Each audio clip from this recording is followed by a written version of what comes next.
Hey, what's going on, everyone? This is Alex with MaxExposure and the National Association of Local Businesses, and still coming to you from quarantine. Um, we got a few more weeks of this. Hopefully, it might extend a little bit longer, but we'll see. Um, but anyways, yeah, we're still getting into it. And today I want to go through our fourth video in our six-part series, and that's website. What we can do for our website to attract more leads and capture more leads once they hit our website, okay? Now, if you're not familiar with our marketing analysis is free to any local business, and we measure 6 key areas of your online presence: your listings, your reviews, your social, your website, your advertising, your SEO. And we give you a grade against other people in your industry. So you can really see benchmarks of other people in your industry and how you stack up. It also gives you specific information that you can use to improve whatever it is you need to improve upon as well. So it gets into specifics as to why you received the grade you did and what you can do about it. So feel free to reach out to us on social, on our website, email, phone number, however you want to contact us. Feel free, and we'd be happy to run this report for you and then have a conversation if you'd like. All right, so we're on our fourth video of the series, and that's website. So let's get into what your website needs and what you should be looking for on your own website, and maybe some things that you might not have thought about. So what does your website need? Number one, mobile friendly. That's the first thing we look at when it comes to someone's website. Is your website mobile friendly? Now, it will tell you that on that report if you're interested, but if it's not mobile friendly, you need to make it mobile friendly. I can't stress that enough. Most people nowadays are accessing a website from a mobile device. So if you don't have a mobile friendly website, it's hurting your SEO greatly. So how high you rank on Google, it's going to really hurt your ranking, and you're going to miss out on so many potential leads because people are trying to access your website from their phone. And if they have to do that stupid pinch thing where they have to enlarge things, guess what? They're not going to waste their time. They're moving on to someone else. All right. The other thing to look at: fast load times. How quickly does your website load? There are things you can do on the back end to make sure that your website loads quickly. And when I say quickly, not 3 or 4 seconds, that might seem quick to you, but to the average consumer, guess what? There are all sorts of studies on this. So you can simply Google, you know, average load time for websites, whatever it is you want to Google, something like that.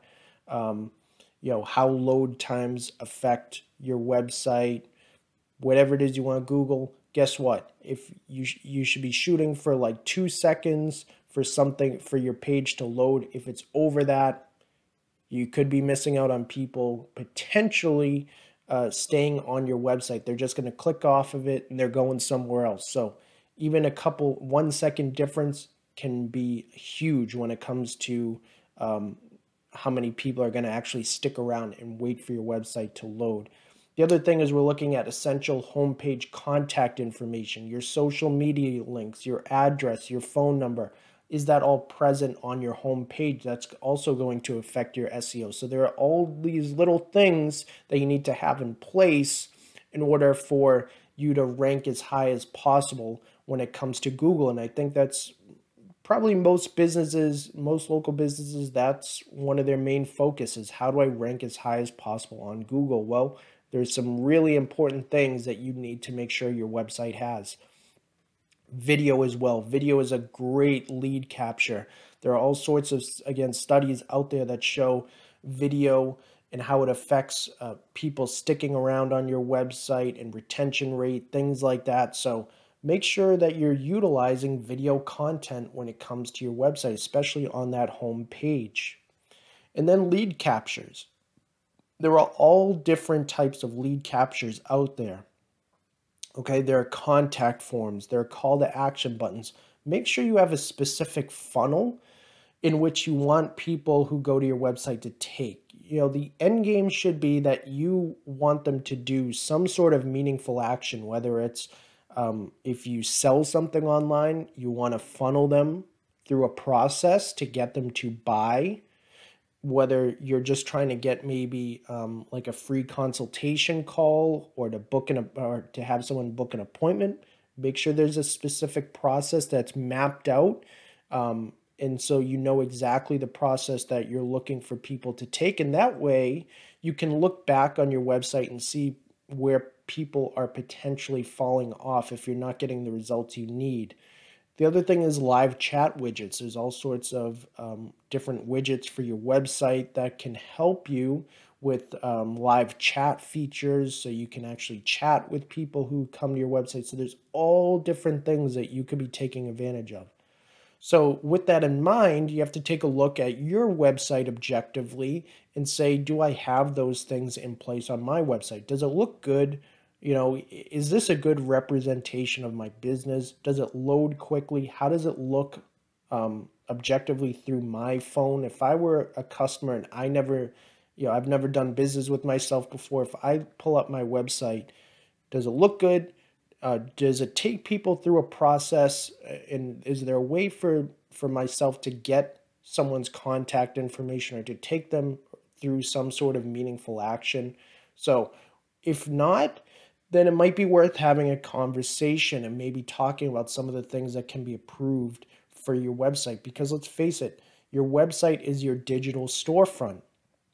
Even if you're a brick and mortar business and don't sell anything online, there's a lot of things you can be doing with your website to actually get them to come in and try your product or service. So if you're curious, again, feel free to reach out. We'll be happy to run that analysis for you and have a conversation regarding your website and some things that we can, maybe help you improve upon.